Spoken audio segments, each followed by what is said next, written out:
Hello mga darling. Ang sarap maging bata sa probinsya. Ang sarap maging batang probinsya. Yung mga bagay na hindi nagagawa ng iba, nagagawa namin.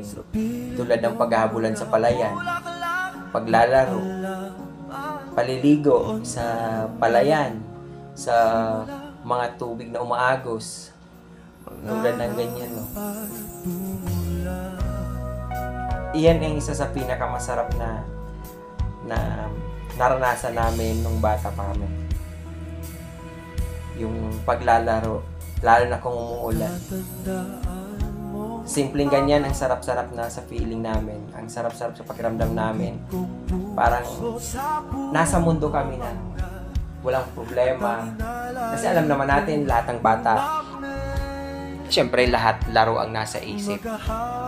Pero pag ganyan, ano yan? Ang iniisip namin kasi pag nasa ganyan kami, yung pagkain, yung mga gawain.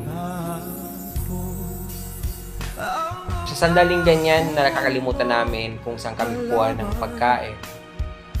Kaya minsan, ang mga bata sa probinsya, dinadaan na lang sa mga laro, sa tawanan, kasi para maibsan yung gutom na nararamdaman namin. Kasi sa pamamagitan ng ganyan, minsan nawawala sa isip namin na gutom pala kami, kailangan pala namin kumain.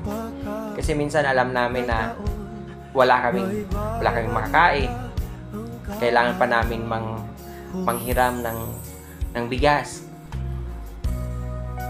sa aming kapitbahay. Yung hindi namin alam kung ano yung magiging ulam namin, yung lutuin naming ulam. Kasi wala kaming kayang bumili ng mga pagkain tulad ng karne, isda. Para sa amin, ang pinakamasarap na ulam, ayun lang.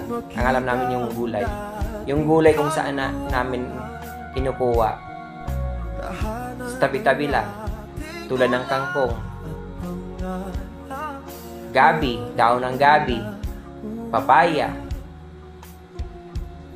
Para sa amin, yun ang pinakamasarap na.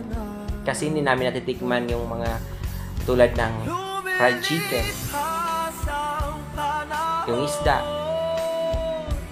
Kaya minsan kapag nakakabili ang aming mga magulang ng isda, ang sarap-sarap na sa feeling namin, ang saya namin. Parang ang pakiramdam namin, napakayaman na namin.